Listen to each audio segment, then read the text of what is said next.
represent the entire spectrum of the Democratic Party, from liberal activists in Bloomington to conservative farmers in Harrison County. How would you appeal to all Democrats in the district? And Rob, you're first. I'll tell you right now that if people find out about me and they listen to me, I'll win. I'll put it in writing. I'll guarantee you. That's my biggest problem, is that I don't have the exposure. I'm limited in time. I'm sitting behind the wheel. I'm a working guy. I'm really living paycheck to paycheck right now, so I'm here at your mercy. I can tell you that if working class folks and middle class folks find out that there's an alternative candidate, we got 3 lawyers and a trucker. And if that doesn't tell you a lot about where we're at in this country, okay? And my experience with lawyers is that they've been trained to find problems, not solve them. Truckers, we deliver. So remember, I use that. We do. I think we have to be smart, and I think electability is a very important thing in this district. People will identify with my lifestyle. Even though I'm gay, I don't have any problem with the conservative friends that I have. I'm most likely to negotiate gun control with these people who have guns. They understand. There's a bridge there, and if you guys don't see the opportunity and the potential for me to cross that and actually bring people over and keep them, instead of having them be disenfranchised and trying to maybe eventually kill us someday, really, I mean, that's an opportunity that you guys have to really think hard about. I'll bring them over. And then after that, I can also assure you that I have more than enough skill, talent, ability, very qualified to fill this position. So really, you want to get the conservative folks over to the liberal side of things, I'll deliver that. I really will.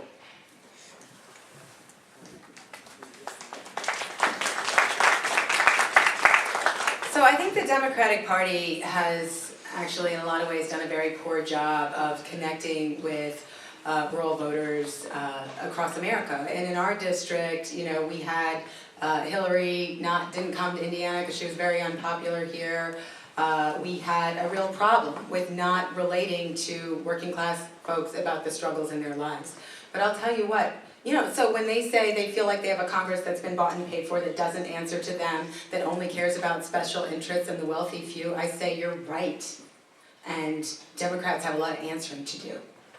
But when you go out there and you're just talking with folks at bean suppers about the struggles in their daily lives, about living paycheck to paycheck, about not being able to afford to fill prescriptions, about not having access to high-speed internet so their kids can't do their homework, and they don't have any hope of starting that new small business that that mom and pop shop they might like to start because they need that high-speed internet to do it.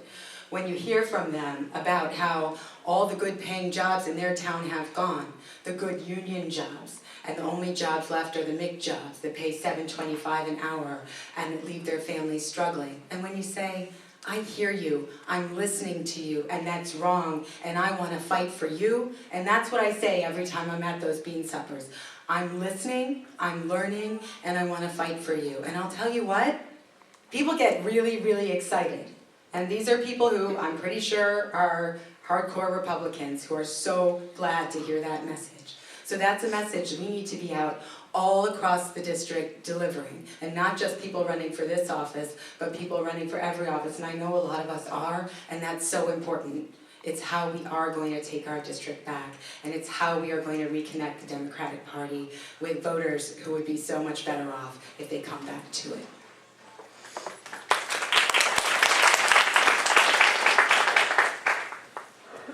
I think a major problem that we've got with elected officials right now is that most of them are not real people who understand real problems that are being experienced by people on the ground every day. Take our current representative. Here's a guy who is a multimillionaire, multi-generational wealth. How can he possibly understand what people are going through here in the 9th District? How can he possibly understand what Hoosier problems really are? How can he possibly understand what working class Indiana problems look like?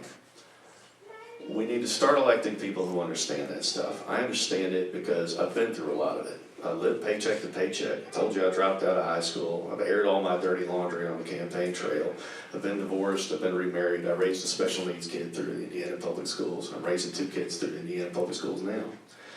And, you know, I understand a lot of that stuff firsthand. My mother, you know, has been very sick with cancer. She's on Medicare. She's living on a Social Security check. So I've seen a lot of this stuff through my family, through my own experiences, and also through my clients. I don't agree with what Rob said in terms of we seek out problems and don't solve them. I've been solving problems for people here in Indiana and in the region in meaningful ways for my entire career. That's what I've devoted myself to doing.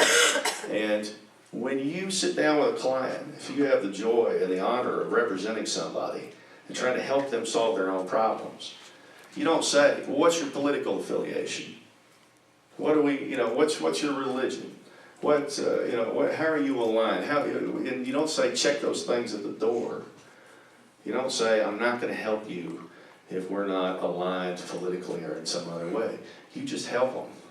You come up with a resolution to the problem, and you do that by sitting down and just going back and forth with what are the ways in which we can come up with a resolution to this problem.